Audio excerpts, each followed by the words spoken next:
Salut les amis, aujourd'hui After Zap Image numéro 747.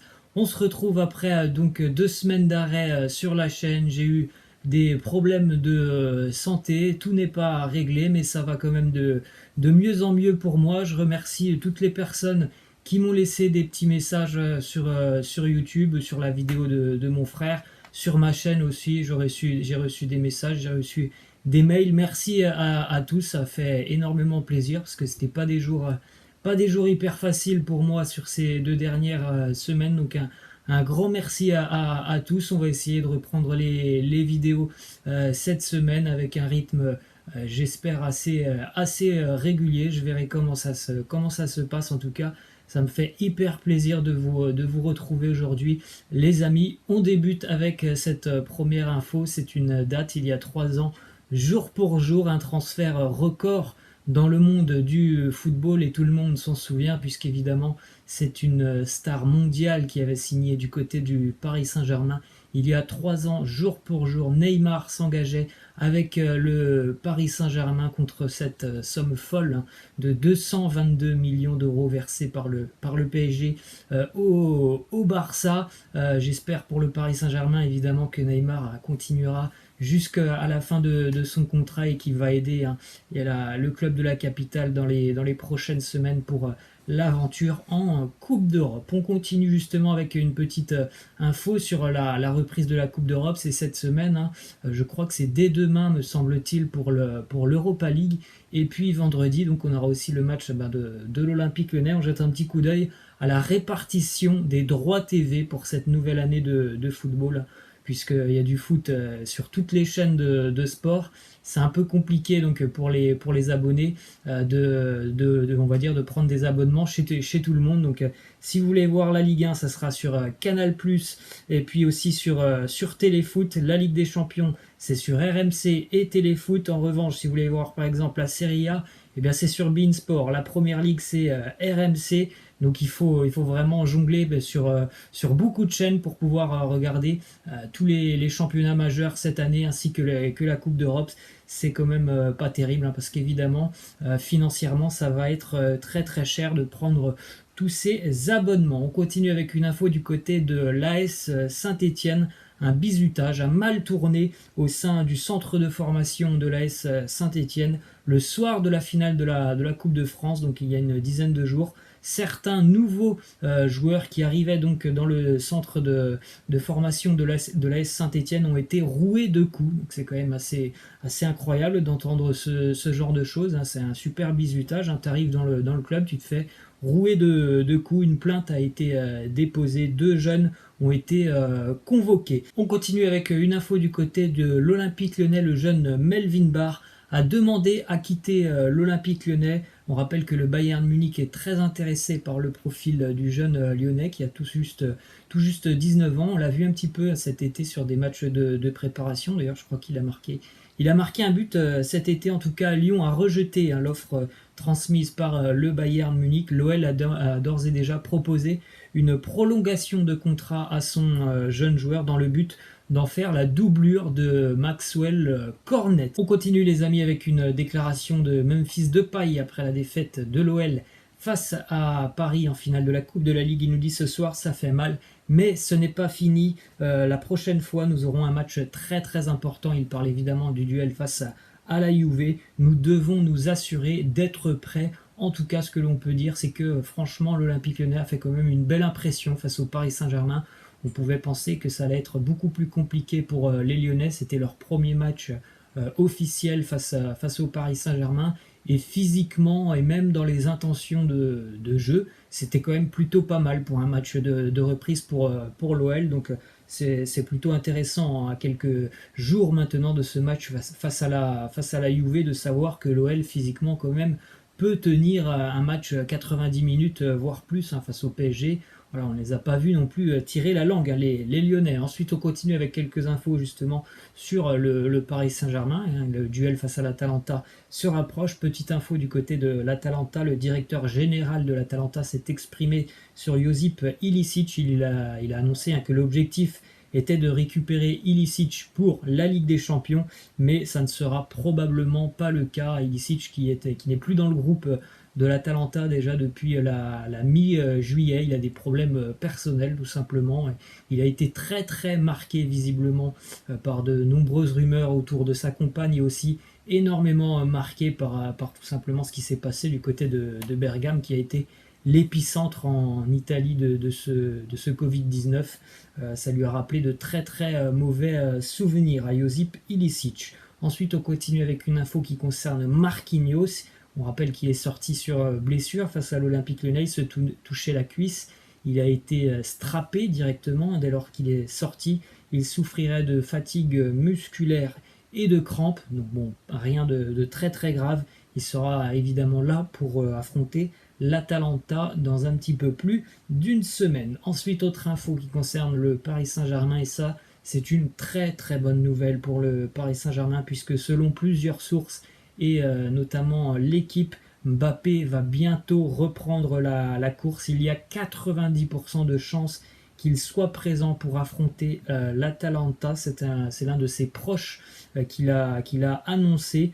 L'objectif, ce serait de voir entrer en jeu Kylian Mbappé, peut-être en seconde mi-temps. On verra comment les jours vont évoluer pour Mbappé, mais en tout cas, on espère qu'il sera là face à l'Atalanta. Et c'est sûr que s'il peut rentrer en cours de match, ça peut faire beaucoup de mal évidemment à une défense de l'Atalanta. Imaginez un Mbappé qui rentre à la 60e minute, qui est vraiment apte quasiment à 100% et qui est bien frais. Ça peut faire très très mal sur ces pointes de vitesse. On attendra dans les prochains jours la confirmation de la reprise de l'entraînement, ou tout du moins de la course pour Mbappé. Ensuite, du côté de Barcelone, petite info qui concerne Ivan Rakitic. On sait que les Catalans ne seraient pas contre l'idée de se séparer de l'international croate. On rappelle que déjà depuis quelques semaines, le Barça demande 20 millions d'euros pour libérer Rakitic. Seul problème, c'est que personne ne veut offrir ces 20 millions d'euros au Barça. C'est pour ça que du côté des dirigeants catalans, on a revu un petit peu les prétentions à la baisse. On va demander maintenant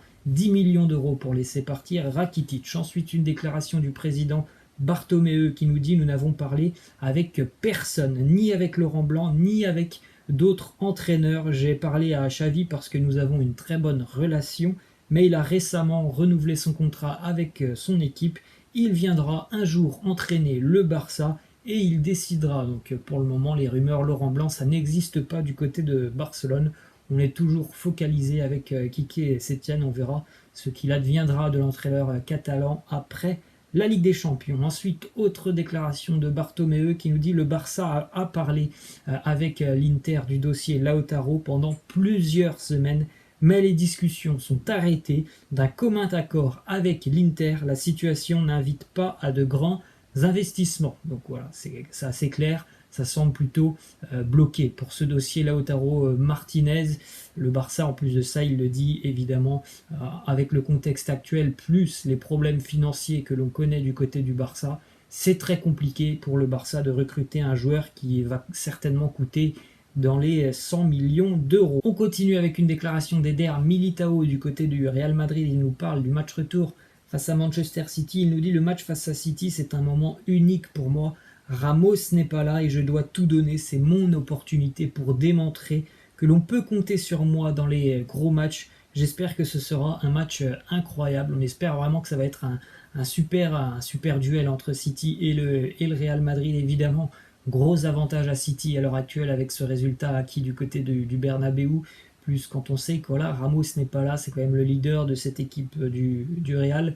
On pense que ça va être compliqué pour les Madrilènes, mais il est vrai que ça va être un match assez incroyable, je pense, entre ces deux belles équipes. Ensuite, on se dirige du côté de l'Italie avec le joli message de soutien des joueurs de l'Atalanta à Josip Ilicic. On en a parlé en début de vidéo, il n'est pas très en forme niveau moral, Josip Ilicic. Les joueurs de l'Atalanta ont posé avec son maillot après la défaite ce samedi face à l'Inter 2-0 pour lui montrer leur soutien total. Ensuite, une déclaration d'Aurelio De Laurentiis, président du Napoli, qui nous parle de Kalidou Koulibaly. Nous dit: c'est une personne formidable, je serais terriblement triste de le voir quitter Naples, mais il y a un temps pour tout, même pour s'éloigner. Mais pour le moment, les 90 millions d'euros ne sont pas sur la table. Donc reste à savoir si un club cet été sera capable d'offrir 90 millions d'euros au Napoli. En tout cas, on l'a bien compris, la porte est ouverte, un Kalidou Koulibaly pourra quitter le club si,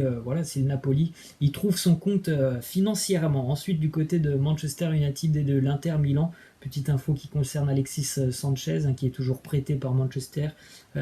Certainement qu'il reviendra du côté de Manchester, mais on ne veut pas le conserver du côté des Red Devils. Donc le prix il a été fixé, c'est 17 millions d'euros. Le seul gros problème pour Alexis Sanchez, c'est quand même 620 000 euros par semaine, son salaire. Donc c'est assez énorme pour un joueur qui, bon c'est vrai depuis quelques semaines est beaucoup mieux, mais qui a quand même traversé de 2-3 années là assez compliquées du côté de Manchester. Ensuite, une déclaration d'Antonio Conte, l'entraîneur de l'Inter Milan, qui a tapé du poing sur la table ce week-end.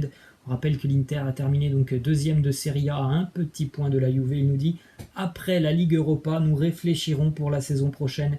J'évaluerai mes performances. Le club évaluera les siennes. Le travail des garçons n'a pas été reconnu. J'ai trouvé très peu de protection de la part du club. Donc voilà, il est très clair. Il s'en prend tout simplement à ses dirigeants. C'est dommage parce que l'on voit quand même une équipe en train de se construire du côté de l'Inter. Et évidemment, Antonio Conte a fait beaucoup de choses cette année depuis qu'il est arrivé. Il a façonné cette équipe qui n'a perdu que 4 matchs en Serie A, qui échoue donc à un point de la Juve, et pourtant, d'après lui, les dirigeants ne le soutiennent pas assez et ne soutiennent pas assez son groupe. Donc, dans la presse italienne, on a d'ores et déjà parlé d'un possible départ de Conte après la fin de saison, donc après la Ligue Europa pour l'Inter Milan. Ensuite, une déclaration du côté de l'AC Milan de Paolo Maldini, la légende. Il nous dit: nous avons construit quelque chose cette saison qui doit avoir une continuité. Zlatan fait partie de ce projet.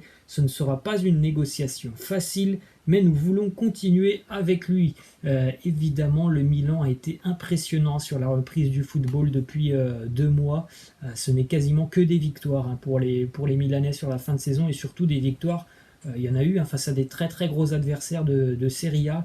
Un petit peu comme du côté de l'Inter, on voit quelque chose qui est en train de se dégager du côté de cet effectif milanais. Donc c'est plutôt de bon augure pour la saison à venir. Et Zlatan y a grandement contribué sur cette fin de saison. Il a été très régulièrement décisif. On continue les amis avec le soulier d'or pour Ciro Immobile, l'attaquant italien de la Lazio, qui termine donc avec 36 buts en 37 matchs joués en Serie A. Il devance Lewandowski, 34 buts en Bundesliga. Pour la petite info, Lewandowski a joué moins de matchs que Ciro Immobile, on le sait tous. Il y a moins de journées en Bundesliga qu'en Italie, il y a 4 journées de moins. Donc si les deux jouaient dans un championnat à 20 équipes, peut-être que Lewandowski serait devant. Mais bon, c'est pas le cas. En tout cas, Immobile est donc soulier d'or. Cristiano Ronaldo termine en 3e position avec 31 buts. On prend la direction de l'Angleterre maintenant avec une petite image assez sympa qui a été publiée sur les réseaux sociaux.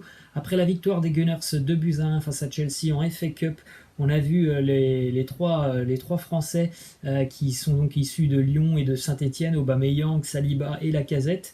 Et on a vu Alexandre Lacazette dire à William Saliba, qui vient tout juste d'arriver du côté de Saint-Etienne, on n'est pas à Saint-Etienne ici, tu gagnes des titres. Et on a vu juste à côté Pierre-Emerick Aubameyang, fervent supporter de l'AS Saint-Etienne, qui a porté le maillot de l'AS Saint-Etienne, dire à Alexandre Lacazette: calme-toi gros. Donc c'était assez marrant cette petite image dans les vestiaires d'Arsenal. Ensuite, une info du côté de Manchester United: on envisage sérieusement de recruter un nouveau gardien, le Danois Kasper Schmeichel, gardien de Leicester est pisté. Il est très apprécié du côté de Manchester. D'ailleurs, son papa, la légende Peter Schmeichel, a longtemps été gardien du côté de Manchester United. On continue avec une petite info qui concerne Bournemouth. Le club a été relégué en Championship il y a une dizaine de jours maintenant, et c'est la fin d'un cycle puisque le coach Eddie Howe quitte Bournemouth. Il a passé 25 ans du côté de Bournemouth, rendez-vous de compte. Eddie Howe, il a 42 ans, il a déjà passé 25 ans à Bournemouth en tant que joueur ou entraîneur. Il est entraîneur de Bournemouth depuis 2008 avec une petite année d'arrêt en 2011, donc ça faisait quasiment 12 ans qu'il était à Bournemouth, et c'est incroyable le travail qu'il a fait puisque lorsqu'il est arrivé en 2008, Bournemouth était dernier de 4e division. On continue les amis avec une petite info d'un joueur qui est en Écosse maintenant, ancien joueur parisien.